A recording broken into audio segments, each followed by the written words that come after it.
السلام عليكم ورحمة الله وبركاته. الحمد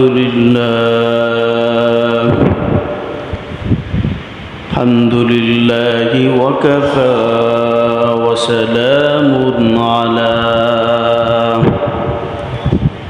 وسلام على عباده الذين اصطفى الذي أرسله الله تعالى بالحق بشيرا ونذيرا وداعيا إلى الله بإذنه وسراجا وقمرا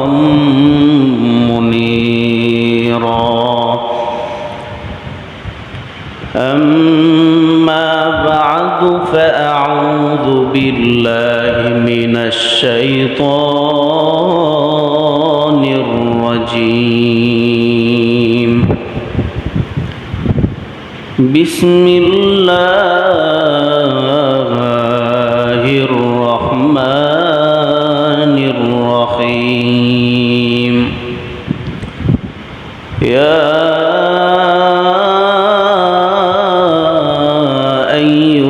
الذين آمنوا توبوا إلى الله توبة نصوحا عسى ربكم أن يكفر عنكم سيئاتكم ويدخلكم جنات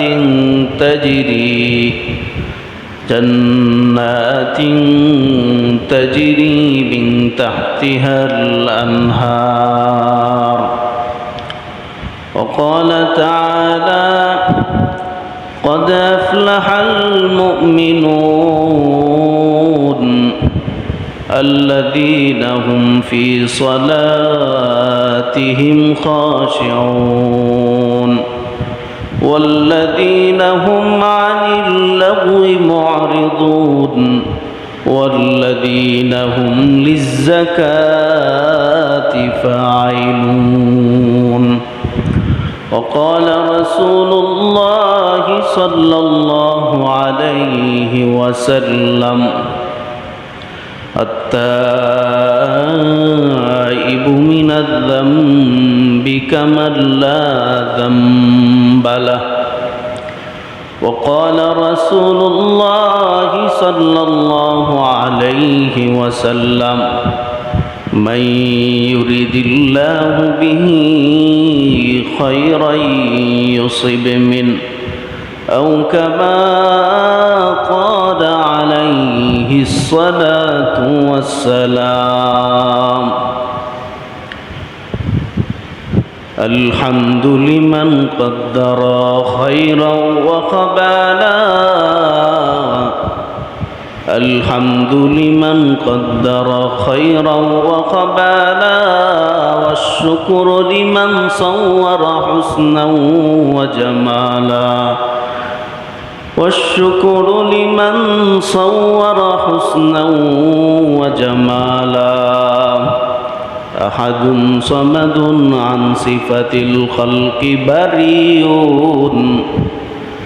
أحد صمد عن صفة الخلق بريء، رب نزلي خلق الخلق كمالا،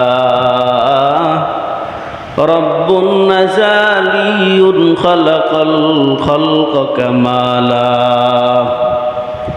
ميدوره مجبوره أي سيد عالم، ميدوره مجبوره أي سيد عالم، दीदार दिखाते नहीं आवाज सुना दो, दीदार दिखाते नहीं आवाज सुना दो. وقال تعالى: إن الله وملائكته يصلون على النبي يا أيها الذين آمنوا صلوا عليه وسلموا تسليما اللهم صل على سيدنا مولانا محمد وعلى آل سيدنا مولانا محمد কবে জানি ডাকাশিবে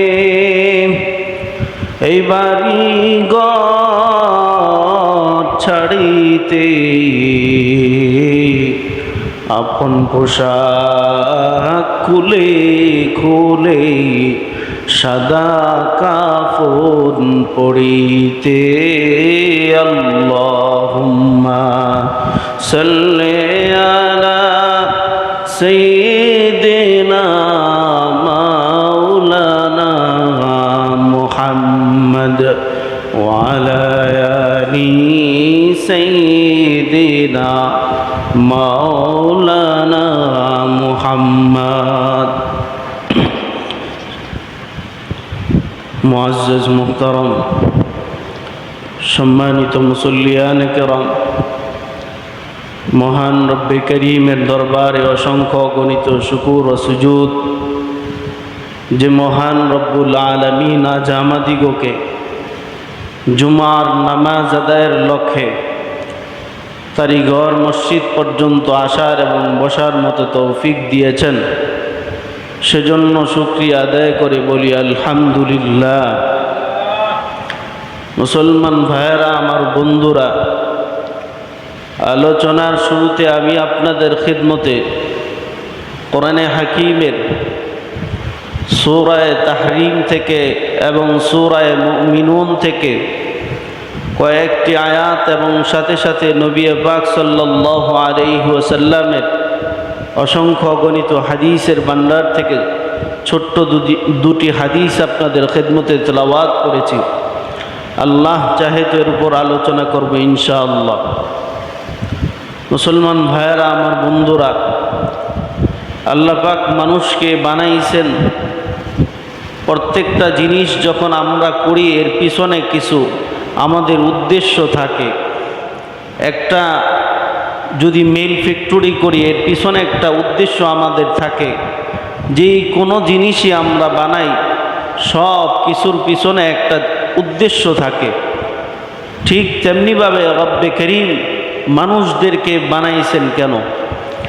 আমাদের আগে তো ফেরেশতা ছিল, তারা তো আল্লাহ তাআলার ইবাদত করত, কোনো গুনাহ করত না, কিন্তু তারা সব সময় ইবাদত করত। এত ইবাদত করার পরেও কেন আল্লাহ পাক আমাদেরকে বানাইলেন? অথচ মানুষ কি করে? মানুষ গুনাহ করে, মানুষ নাফরমানি করে, এত কিছু করার পরেও আল্লাহ তাআলা কেন বানাইলেন? আল্লাহ তাআলা বলেন, আমি আল্লাহ তাআলা মানুষ বানাইছি এবং জিন বানাইছি, এর পিছনে অবশ্যই কিছু কারণ রয়েছে। আল্লাহ কোরআনের অন্যত্র আয়াতে বলেন, ওমা খলাকতুল জিন্না ওয়াল ইনসা ইল্লা লিয়াবুদুন, আমি আল্লাহ তাআলা মানুষ এবং জিনদেরকে বানাইছি ইবাদত করার জন্য। মানুষে আল্লাহ তাআলা বানাইছে ইবাদত করার জন্য, অথচ মানুষ কোনোদিন প্রত্যেক সময় আল্লাহর নাফরমানি করতে থাকে। আল্লাহ তাআলা মানুষকে বানাইছে ইবাদত করার জন্য, কিন্তু মানুষ আল্লাহর নাফরমানি করতে থাকে। আল্লাহ তাআলা বলছেন যে তুমি সুদ খাইও না, কিন্তু মানুষ সুদের সাথে জড়িত। আল্লাহ বলছে তুমি জিনা করিও না, মানুষ জিনার সাথে জড়িত। আল্লাহ তাআলা বলছে তুমি নামাজ পড়ো, অথচ মানুষ আমরা নামাজ পড়তেছি না। শুধু তাই না, এটাও করি, আবার দেখা গেছে আমরা তওবাও করি না। আল্লাহ তাআলা বলছে যখন বান্দা মানুষকে বানানোর পিছনে একটা বড় কারণ হলো, মানুষ যখন গুনাহ করে মানুষের গুনার চাহিদা আছে এবং সে যখন রবের কাছে ফিরে আসে তখন আল্লাহ তাআলা অনেক বেশি আনন্দিত হয়। এই জন্য আল্লাহ পাক মানুষদেরকে বানাইছে।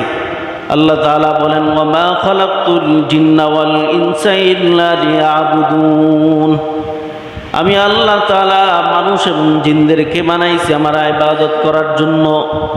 এই ইবাদত করার মধ্যে মানুষ তুমি যদি ভুলে কোনো সময় যদি গুনাহ করে ফেলো, বান্দা তুমি আবার আমার দিকে ফিরে আসো, তুমি ওই গুনার উপর আজীবন অটল থাইকো না। আল্লাহ তাআলা বলেন, বান্দা তুমি আমার দিকে আবার ফিরে আসো।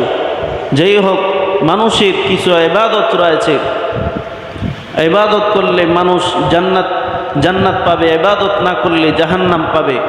আল্লাহ তাআলা সূরা মুমিনুনের মধ্যে বলেন, ক্বাদ আফলাহাল মুমিনুন, আল্লাহ তাআলা বলতেছেন মুমিনরা সফল কাম হয়ে গেছে, মুমিনরা সফল কাম হয়ে গেছে। কেন এই কথা বললেন? আল্লাহ তাআলা বলেন কোন মুমিনরা সফল কাম হয়ে গেছে? আয়াতের পরের অংশে আল্লাহ তাআলা বলেন, আল্লাযীনা হুম ফি সালাতিহিম খাশিউন, এক নাম্বার ওই মুমিনরা সফল কাম হয়ে গেছে যারা নামাজ আদায় করে। নামাজ এমন একটা ইবাদত, নবী পাক সাল্লাল্লাহু আলাইহি ওয়াসাল্লামকে আল্লাহ তাআলা নিজের সাথে আরশে আজিমে নিয়ে যাওয়ার পরে এই উম্মতির জন্য নামাজকে উপহার দিয়েছেন। নামাজ কেমন ইবাদত, প্রত্যেক নবী আল্লাহ তাআলার সাথে কথা বলতে চাইছিলেন। মুসা পয়গম্বর আলাইহিস সালাতু ওয়াস সালাম রব্বে করিমের সাথে কথা বলতে চাইছেন। কতদিন মুসা নবী আল্লাহরে বলছে, আল্লাহ আমি কথা বলতে চাই। আল্লাহ তাআলা বললেন, মুসা রে পয়গম্বর, তুর পাহাড়ে আসো আমার সাথে কথা বলতে হইলে। আর আমার আপনার নবীরে আল্লাহ তাআলা নিজ গড় থেকে আরশে আজিমে নিয়ে গেছে কথা বলার জন্য। শুধু নবীর সাথে কথা বলেন নাই, আমাদের সাথে কথা বলার জন্য আল্লাহ তাআলা নামাজ দিয়া দিছে। নামাজের মধ্যে যখন বান্দা দাঁড়ায় যায়, যখন বলে আলহামদু, আল্লাহ তাআলা জবাব দেয় মানিল হাম। ওই বান্দা কার প্রশংসা করতেছো তুমি, কার প্রশংসা? মানিল হাম, বান্দা বলে আল্লাহ, আলহামদুলিল্লাহ, আমি সমস্ত প্রশংসা আল্লাহ তাআলার জন্য। আল্লাহ তাআলা ডাক দিয়ে বলে, বান্দা মানিল্লাহ, আল্লাহকে, তোমার রবকে। বান্দা তখন বলে রব্বিল আলামিন, আলহামদুলিল্লাহি রব্বিল আলামিন। রব হইল, আল্লাহ হইল তিনি যিনি সমস্ত গোটা পৃথিবী বানাইছে। আল্লাহ তাআলা বান্দার সাথে নামাজের ভিতর কথা বলে। নামাজ এমনি এমনি আসে নাই রে যুবক। সাহাবায়ে কেরাম নামাজের জন্য কত কষ্ট করছে, পয়গম্বর কেমন কষ্ট করছে, ইমানের দাওয়াত দেওয়ার জন্য পয়গম্বর কত কষ্ট করছে, সাহাবায়ে কেরাম কেমন কষ্ট করছে। নবীর জামাতের সাথে এক সাহাবী নামাজ আদায় করত। নবীর জামাতের সাথে সাহাবী সব সময় নামাজ আদায় করত। হঠাৎ সাহাবায়ে কেরাম তাকায় দেখে ওই সাহাবী সবার পরে আসে, আবার সবার আগে চলে যায়। নামাজ যখন দাঁড়ায় যায়, সাহাবী সবার পরে আসে, আবার নামাজ শেষ হইতে না হইতে সাহাবী আবার বাড়ির দিকে রওনা হয়। নবী পাক সাল্লাল্লাহু আলাইহি ওয়াসাল্লামের কাছে যে সাহাবীরা নালিশ করলো, ওগো আল্লাহর হাবিব, অমুক সাহাবী তো সবার পরে আসে, আবার সবার আগে চলে যায়। নবী পাক সাল্লাল্লাহু আলাইহি ওয়াসাল্লাম একদিন নামাজ শেষ করে সাহাবীর বাড়ির দিকে রওনা। সাহাবীর বাড়ির সামনে দাঁড়ায় আল্লাহর হাবিব ডাক দিয়া বলে, আসসালামু আলাইকুম ইয়া সাহাবী, ও আমার সাহাবী তুমি কোথায়? নবী সালাম দেয়, সাহাবী উত্তর দেয় না। একবার, দুইবার, তিনবার সালাম দেওয়ার পরে আল্লাহর হাবিব ওই সাহাবীর বাড়ির থেকে বের হয়ে চলে যাইতেছে। হঠাৎ সাহাবী পিছন দিক থেকে আইসা ডাক দিয়া বলে, ওগো আল্লাহর হাবিব, আসসালাতু ওয়াসসালামু আলাইকা ইয়া রাসূলুল্লাহ, আসসালাতু ওয়াসসালামু আলাইকা ইয়া হাবিবাল্লাহ।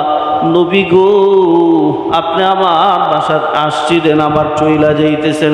ওগো আল্লাহর হাবিব, কেন আসছিলেন আমারে যদি বলতেন।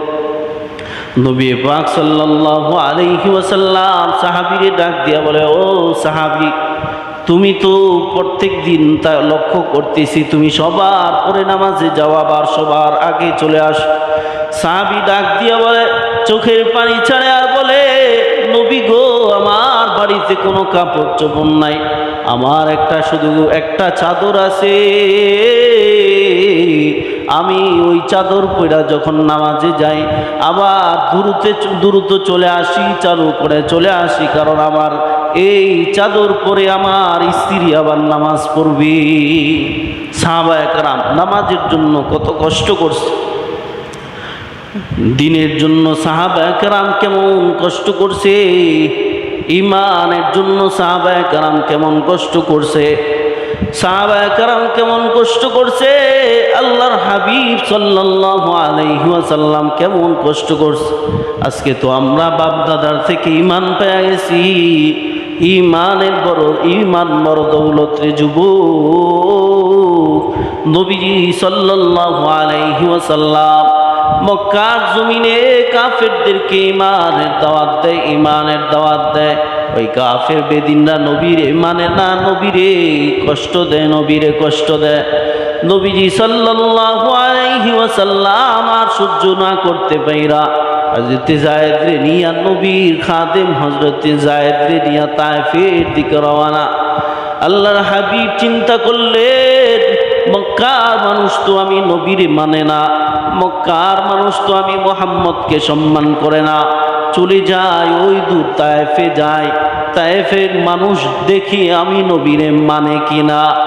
আল্লাহর হাবিব হযরত মুহাম্মদুর রাসূলুল্লাহ সাল্লাল্লাহু আলাইহি ওয়াসাল্লাম নবী তায়েফের জমিনে গেলেন। তায়েফের যাওয়ার পরে আল্লাহর হাবিব মানুষদেরকে ডাক দিয়া বলে, ও তায়েফবাসীরা, বলো লা ইলাহা ইল্লাল্লাহ, আল্লাহ ছাড়া কোনো ইলাহ নাই, বলো তোমরা।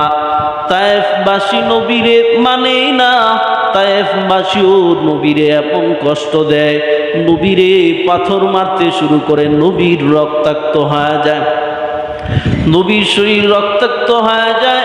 আল্লাহর হাবিব হযরতে মুহাম্মদুর রাসূলুল্লাহ সাল্লাল্লাহু আলাইহি ওয়াসাল্লাম পিপাসার্ত হইয়া যায়েদ রাদিয়াল্লাহু তাআলা আনহুরে ডাক দিয়া বলে, ওগো যায়েদ, তায়েফের ঘরে ঘরে যা দেখো এক গ্লাস পানি আমি নবীরে দেয় কিনা।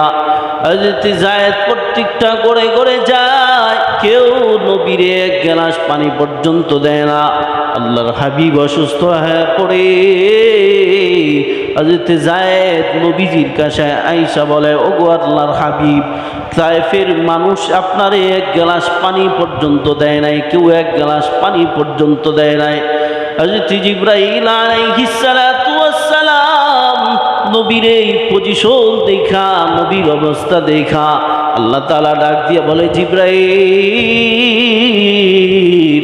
আর বৈশা থাইকো না, আমার নবীর কাছে যাও, আমার দোস্ত মুহাম্মদের কাছে যাও, যাইয়া আমার নবীরে যা বলো, নবীর থেকে অনুমতি নাও, তায়েফবাসীরে আজকে তুমি দুই পাহাড়ের চাপা দিয়া ধ্বংস করিয়া দাও।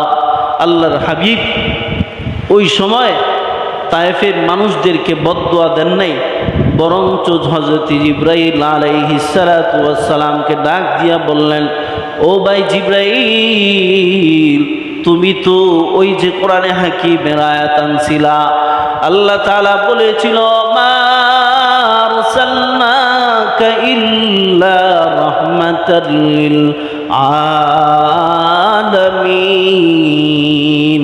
ও নবী, আমি আপনাকে এই জগতের জন্য আমি আপনাকে রহমত হিসেবে প্রেরণ করেছি।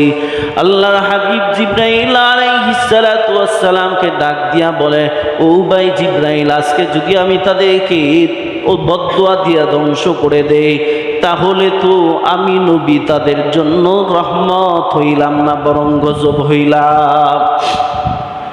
আল্লাহর হাবিব তখন তাদেরকে ছেড়ে দিলেন। এবং হযরত জিবরাইল আলাইহিস সালাতু ওয়াস সালামকে বললেন, একদিন না একদিন এই তায়েফবাসী অবশ্যই আমি নবীর প্রতি ঈমান আনবে। ঠিক একটা সময় যায় তায়েফের মানুষগুলো নবীর প্রতি ঈমান আনছিল। নবীজি সাল্লাল্লাহু আলাইহি ওয়াসাল্লাম ঈমানের জন্য কত কষ্ট করছেন, নিজের বাড়িঘর ছাইরা মক্কা থেকে মদিনায় চলে গেছেন ঈমানের জন্য। সাহাবায়ে কেরাম কেমন কষ্ট করেছেন। হযরত সুমাইয়া রাদিয়াল্লাহু তাআলা আনহা ইসলামের প্রথম যুগে তিনি শাহাদাত বরণ করেন। মুসলমান হওয়ার কারণে আবু জাহেল তারে ডাক দিয়া বলে, এ সুমাইয়া এখনো সময় আছে, মুহাম্মদের ঈমান সাইরা দে, মুহাম্মদের ঈমান সাইরা দিয়া বাপ দাদার ঈমানের প্রতি আবার চলে আস। হযরত সুমাইয়া রাদিয়াল্লাহু তাআলা আনহা আবু জাহেল ডাক দিয়া বলে, আবু জাহেল আমার জীবন যদিও চলে যায়, আমার একটা জীবন নয়, যদি 100টা জীবনও চলে যায় আমি ঈমান থেকে দূরে সরব না। আবু জাহেল ডাক দিয়া বলে, সুমাইয়া বল তোর কি দরকার আছে, বল কত টাকা তোর দরকার, কত পয়সা তোর দরকার। হযরত সুমাইয়া ডাক দিয়া বলে, আবু জাহেল আমার কোনো টাকা পয়সার দরকার নাই, আমার কিছুর দরকার নাই, আমার দরকার হইল আমার আল্লাহ এবং আমার রাসূলের আমার দরকার।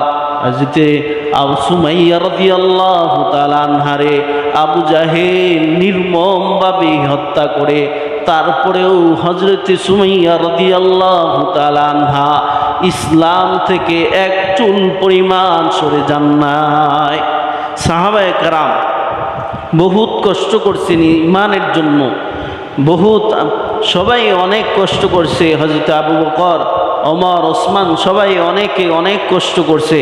হযরত বেলাল রাদিয়াল্লাহু তাআলা আনহু, যাকে নবীজি অনেক ভালোবাসতেন, নবীর মসজিদের মুয়াজ্জিন ছিলেন, হযরত বেলাল রাদিয়াল্লাহু তাআলা আনহু কেমন কষ্ট করছে রে যুবক, বেলাল রাদিয়াল্লাহু তাআলা আনহু কেমন কষ্ট করছে। হযরত বেলাল রাদিয়াল্লাহু তাআলা আনহু উমাইয়ার গোলাম ছিল, কালো হাবশি গোলাম ছিল, দেখতে একটুও ভালো ছিল না। বেলালরে দেখলে চেহারার কোনো রং ছিল না, কিন্তু আল্লাহ তাআলা ঈমানের মধ্যে বেলালের ঈমানে এমন মধু ছিল। বেলালরে উমাইয়া ডাক দিয়া বলে, এই বেলাল রে, তুই যে মুহাম্মদের প্রতি ঈমান আনছত, ঈমানটা ছাইরা দে। বেলাল আমি তোরে আজাদ করে দিব, তোর যদি টাকা পয়সাও লাগে তাও আমি তোরে দিয়া দিব। বেলাল তারপরেও তুই মুহাম্মদের ঈমান ছাইরা দে। হযরত বেলাল রাদিয়াল্লাহু তাআলা আনহু রে আরো বের ওই মরুর বুকে নিয়া হযরত বেলাল রাদিয়াল্লাহু তাআলা আনহু রে দিনের বেলা শোয়ায় রাখছে। শোয়ায় রাখার পরে গরম বালুগুলো বেলালের চামড়াগুলো নষ্ট করে দিতেছে, চামড়া পুড়ে যাইতেছে বেলালের। তারপরেও বেলাল বলে, আল্লাহু আহাদ, আল্লাহু আহাদ, আল্লাহু আহাদ। উমাইয়া বলে, বেলাল আর মালিকের নাম ডাকিস না। বেলাল যত না করে বেলাল তত জোরে জোরে মালিকের নাম নেয়। উমাইয়া বেলাল রে গোড়ার পায়ের সাথে রশি বাইদা, বেলালের শরীরের সাথে রশি বাইদা আরো বের ওই রোডে ঘোড়ায়। তারপরেও বেলাল আল্লাহর নাম ছাড়ে না। হযরত আবু বকর ডাক দিয়া বলে, বেলাল উমাইয়া তোমার এত কষ্ট দেয়, তুমি তো পারো আস্তে আস্তে মালিকের নামটা নিতে, ভিতরে মালিকের নাম নিতে। বেলাল ডাক দিয়া বলে, ভাই আবু বকর, আমি আল্লাহর নাম যদি জোরে জোরে নেই, আমি আমার মালিকের নাম যদি জোরে জোরে নেই, আমার উমাইয়া যে কষ্ট দেয় এগুলো আমার কষ্টই মনে হয় না। মালিকের নাম যদি আমি বেলাল যদি জোরে জোরে নেই, আমার এই কষ্ট উমাইয়ার এই কষ্ট আমার কষ্টই মনে হয় না। সাহাবায়ে কেরাম অনেক কষ্ট করছেন। ওই মিশরের জমিনে ফেরাউনের রাজত্ব ছিল। আমি কয়েকদিন আগে মিশরে ফেরাউনের লাশটা পর্যন্ত দেখে আসলাম। এখন পর্যন্ত ওর শরীরে সব কিছু অঙ্গভঙ্গ সব ঠিক আছে, কোনো পোকামাকড় পর্যন্ত তারা কোনোদিন স্পর্শ করে না। এমন ঘৃণা করে ফেরাউন রে কোনো পোকামাকড় পর্যন্ত ওর শরীরে বসে না। কারণ হইল ওর শরীর হইল নাপাক, ও আল্লাহর সাথে বেয়াদবি করছে। বেয়াদবির ফলে আল্লাহ তাআলা ওরে এখন পর্যন্ত মানুষের সামনে রাখছে। মানুষ সে এটা দ্বারা বুঝায় যে এই যে ফেরাউনের একটা সময় রাজত্ব ছিল, ফেরাউন অনেক বড় বাদশা ছিল, আজকে তার অবস্থাটা কি। একটা সময় তার কথার বাহিরে যে গেছে তারাই হত্যা করছে। শুধু তাই না, আল্লাহ তাআলা সূরা নাজিয়াতের মধ্যে বলেন ফেরাউন নিজের রব দাবি করছে, শুধু রব দাবি করে ক্ষান্ত না, বলছে কি যে আনা রাব্বুকুমুল আ'লা, আমি হইলাম বড় রব, আমার উপরে কোনো আল্লাহ নাই। আল্লাহ তাআলা ফেরাউনরে এখন পর্যন্ত মানুষের চোখের সামনে রাখছে, মানুষদেরকে বুঝায় দিতেছে দুনিয়া ক্ষণস্থায়ী, দুনিয়ার সময় বেশি দিন না।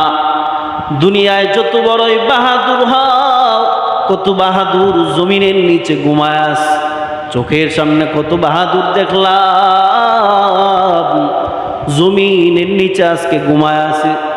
জমিনের উপরে আজকে তাদের কবরগুলোর উপরে মানুষ কুত্তা পর্যন্ত যায়, কুকুরগুলো তাদের কবরের উপরে বৈশা থাকে, বিলাই বৈশা থাকে। খেদানোর মতো পাহাড়, খেদানোর মতো শক্তি নাই, আজকে তারা অচল হয়ে বৈশা রয়েছে। ফেরাউন এক সময় মিশরে অনেক বড় একটা রব নিজের দাবি করছে। ফেরাউন নিজের রব দাবি করার পরে অনেক মানুষ তার আনুগত্য করছে। কিন্তু ফেরাউন কেমন রব হইল, আল্লাহ তাআলার কি নিজাম, তার নিজের গড়ে স্ত্রী আসিয়া ফেরাউনের প্রতি ঈমান আনে নাই। আসিয়ারে ফেরাউন কেমন কষ্ট দিয়েছিল। হযরত আসিয়া আলাইহিস সালাতু ওয়াস সালামকে আসিয়ারে ফেরাউন কষ্ট দেয়। আসিয়ারে ফেরাউন ডাক দিয়া বলে, আসিয়া, সবাই মিশরের সবাই আমার প্রতি ঈমান আনলো, তুই কেন আমার ঘরে থেকে আমার প্রতি ঈমান আনস না? আসিয়া ডাক দিয়া বলে, ফেরাউন রে, তুই ছিলে একটা চাকরের বাচ্চা, তুই আজকে কিভাবে রব হস? মিশরের জমিনে আজকে তুই বাদশা হইছ। মিশরে সাধারণ মানুষরা তোর প্রতি ঈমান আনতে পারে, আমি ঈমান আনতে পারি না। হযরত আসিয়ারে ফেরাউন অনেক কষ্ট দিয়া মারছে, তারপরে হযরত আসিয়া ঈমান ছাড়ে নাই। ঈমানের বড় দাম রয়েছে। আল্লাহ তাআলা বলেন, কোনো মানুষ যদি, নবীজি বলেন, কোনো মানুষ যদি সারা জীবন গুনাহ করছে, গোটা জীবন গুনাহ করছে, কিন্তু সে যদি মুসলমান হয়, শুধুমাত্র সে যদি জীবনে একবারও বইলা থাকে লা ইলাহা ইল্লাল্লাহ মুহাম্মাদুর রাসূলুল্লাহ, এই কথা যদি কেউ কোনো দিন বইলা থাকে, আল্লাহর হাবিব বলেন আল্লাহ যদি দয়া হয় তারে বিনা হিসাবে জান্নাত দিয়া দিতে পারে। এজন্য ঈমানটাকে আমরা সব সময় মজবুত রাখব। অনেক সময় দেখা যায় আমাদের বিপদ আসলে যে লাগাতার অনেক সময় দেখা গেছে বিপদ আসতে থাকলে চতুর্দিক দিয়ে আসে, আমরা অনেক সময় ওই সময় হতাশ হয়ে যায়, বলি যে আল্লাহ কি শুধু আমারই দেখে? তো অনেক সময় এরকম হয়ে যায় যে মালিকের প্রতি তার বিশ্বাস উঠা যায়, সে কবিরাজের পিছনে দৌড়ায় বা মাজারে দৌড়ায়। কেউ যদি এমন, অনেক সময় আল্লাহ পাক মানুষকে পরীক্ষা করেন, কারণ দুনিয়া হলো পরীক্ষার জায়গা। সূরা মুলুকের মধ্যে আল্লাহ পাক বলেন, আল্লাযী খালাকাল মাউতা ওয়াল হায়াতা লিয়াবলুয়াকুম আইয়ুকুম আহসানু আমালা। আল্লাযী খালাকাল মাউতা, আমি আল্লাহ তাআলা মউতকে সৃষ্টি করেছি, ওয়াল হায়া, এবং জীবনকে সৃষ্টি করেছি।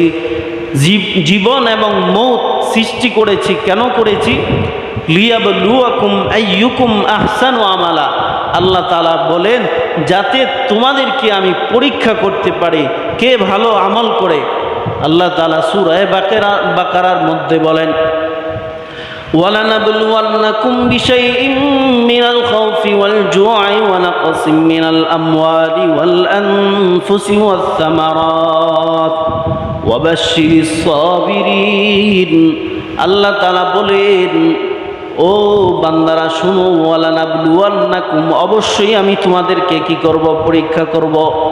বিশাইইম মিনাল খাউফ, আল্লাহ বলেন মাঝে মাঝে তোমাদেরকে ভয় ভীতি দিয়ে আমি আল্লাহ পরীক্ষা করব। বিশাইইম মিনাল খাউফি ওয়াল জু, মাঝে মাঝে ক্ষুধা দিয়ে আমি আল্লাহ তোমাদেরকে পরীক্ষা করব। রোজার মাসে আমরা রোজা রাখি না, আল্লাহ তাআলা খাবার ওই সময় আমাদেরকে বন্ধ করে দেখেন যে কে রোজা রাখে কে রোজা রাখে না। আবার অনেক সময় খৌফ, আল্লাহ ভয় ভীতি দেন, পরীক্ষা করেন বান্দাদেরকে। বিশাইইম মিনাল খাউফি ওয়াল জুআই ওয়া নাকসিম মিনাল আমওয়ালি ওয়াল আনফুসি ওয়াস সামারাত। আল্লাহ বলেন বান্দা মাঝে মাঝে ভয় ভীতি দিয়া, মাঝে মাঝে তোমার ক্ষুধা দিয়া আমি আল্লাহ পরীক্ষা করব। আবার মাঝে মাঝে তোমার সন্তান দুনিয়ার থেকে নিয়ে যায় আমি পরীক্ষা করব। এমন হয় না যে সন্তান হয় না, 5 বছর 10 বছর পরে সন্তান হইছে, হওয়ার পরে মইরা গেছে, হয় না এরকম? হওয়ার পরে মানুষ কি বলে যে আল্লাহ আমারই দেখলো। এইটা না বইলা নবীজি বলেন, যদি কেউ বিপদের সময় এগুলো না বইলা যদি ধৈর্য ধারণ করে, আল্লাহ তাআলা তার কি পুরস্কার দিবে? হাসরের ময়দানে সমস্ত মানুষ যখন জান্নাতে যাওয়ার জন্য চেষ্টা করবে, সমস্ত মানুষ জান্নাতে যাবে, সবার প্রথম যাদেরকে যেই শ্রেণীর লোকেরা জান্নাতে যাবে, আল্লাহর হাবিব বলেন সবার প্রথম যেই শ্রেণীর লোকেরা জান্নাতে যাবে তারা হলো যারা দুনিয়ার মধ্যে ধৈর্য ধারণ করেছিল। আল্লাহ তাআলা হাসরের ময়দানে সর্বপ্রথম ডাক দিবে আইনাস সাবিরুন, আল্লাহ বলবে এই ধৈর্যশীলরা কোথায়? দুনিয়ার মধ্যে যেই সমস্ত বান্দাদেরকে আমি আল্লাহ বিপদ দেওয়ার পরে ধৈর্য ধারণ করেছিল, যেই সমস্ত বান্দাদের সন্তানদেরকে আমি আল্লাহ ছোট্টকালে নিয়ে যাওয়ার পরে ধৈর্য ধারণ করেছিল, যেই সমস্ত বান্দাদের বাড়িঘর নদী ভাঙ্গা নেওয়ার পরেও আমি আল্লাহর প্রতি তাওয়াক্কুল রাখছিল, আইনাস সাবিরুন, আল্লাহ সেদিন ডাক দিয়া বলবে হে দুনিয়ার ধৈর্যশীলরা কোথায়? আজকে সবার প্রথমে তোমরা আমি রবের জান্নাতে চলো। রবের জান্নাতে সবার প্রথম যারা দুনিয়ার মধ্যে ধৈর্য ধারণ করে। আর নবীজি বলেছেন যে দুনিয়া সিজনুল মুমিন ওয়া জান্নাতুল লিল কাফির, দুনিয়া হলো মুমিনদের জন্য জেলখানা। অর্থাৎ জেলখানার মধ্যে মানুষ কিভাবে থাকে? জেলখানার মধ্যে মানুষ কেউ শ্বশুর বাড়ির মতো আনন্দে থাকতে পারে না। জেলখানার কয়েদি সবসময় চিন্তা থেকে কখন আমি জেলখানার থেকে বাহিরে চলে যাব। আল্লাহর হাবিব বলে যারা মুমিন হবে, যারা সৎ আমল করবে, যারা আল্লাহর ওলি হবে, তারাও সবসময় দুনিয়া থেকে বিদায় নিয়ে রব্বে কারীমের দিদারের জন্য তারা কি করবে? সবসময় বের হওয়ার জন্য, দুনিয়া থেকে চইলা যাওয়ার জন্য চিন্তা ভাবনা করবে। বড় বড় ওলি যারা ছিল তারা সবসময় মালিকের দেখার সাক্ষাতের জন্য তারা কি সবসময় বেচৈন থাকতো যে কখন আমার আল্লাহ আমারে নিয়ে যাইব, কখন আমি জান্নাতের ঢুইকা যাইব। আর যারা দুনিয়াদার তারা চিন্তা করবে আমার একটা বাড়ি হইছে মাত্র, এই মধ্যনগরে আমার 500 শতাংশ জমি হয়েছে, এখন আমি নদীর ওই পারে যে আরো 500 শতাংশ করবো। এটা হইল দুনিয়াদারদের চিন্তা ভাবনা। আর যারা আল্লাহর ওলি হবে তাদের চিন্তা ভাবনা হইল দুনিয়াতে কোনো রকম খাইয়া ওইটা কোনো রকম বাচ্চাদেরকে নিয়া বাইচা থাইকা রব্বে কারীমের ডাকে সাড়া দিতে পারলেই তারা দুনিয়ার সফল কাম হয়ে যাবে। আল্লাহ তাআলা বলেন দুনিয়াটা হলো ক্ষণস্থায়ী আর জান্নাত হলো চিরস্থায়ী।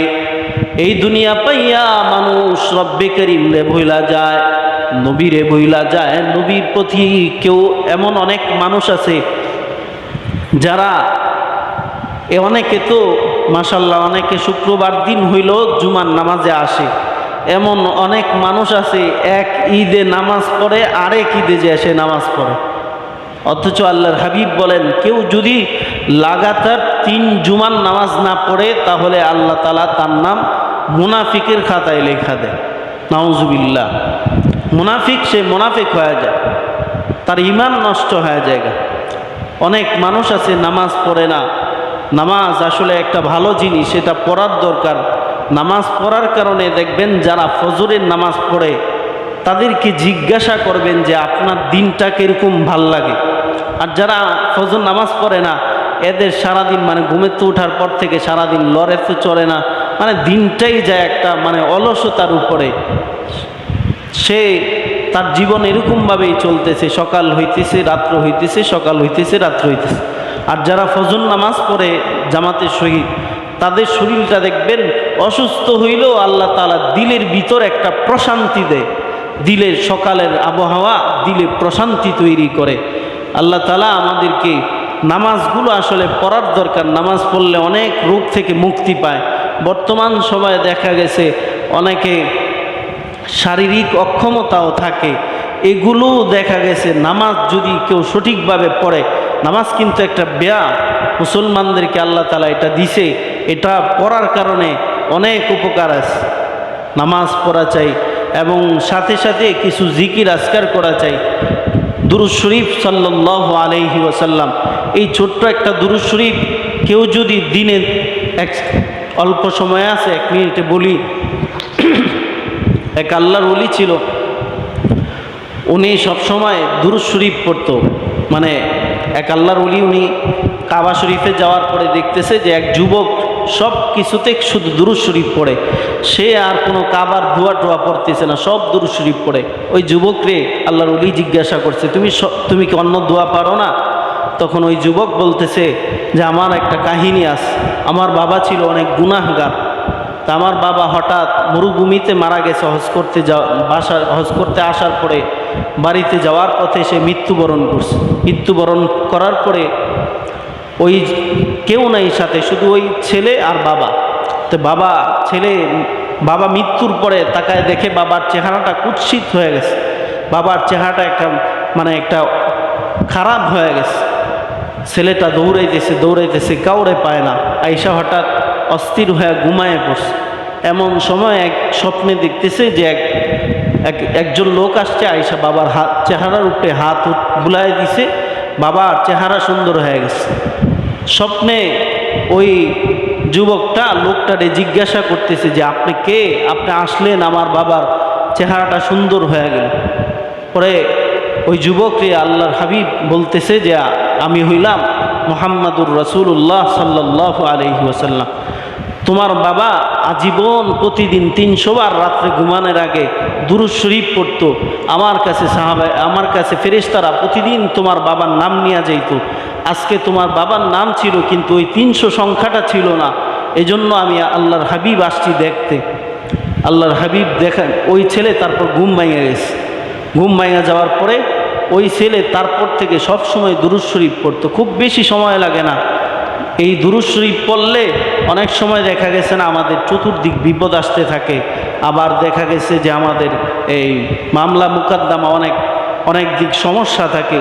কেউ যদি প্রতিদিন 300 বার অথবা 200 বার লাগাতার, মানে প্রতিদিন ঘুমের আগে 2 মিনিট লাগবে দুরূদ শরীফ শুধু সাল্লাল্লাহু আলাইহি ওয়াসাল্লাম পড়ে, আল্লাহ তাআলা তার জীবনের যত রকম সমস্যা আছে সব দূর করে দিবে ইনশাআল্লাহ। আর যা বললাম আল্লাহ তাআলা এগুলোর উপরে আমল করার তৌফিক দান করুক। সবাই বলি আমিন। ওয়া আখির দাওয়ানা আলহামদুলিল্লাহি রাব্বিল আলামিন। যারা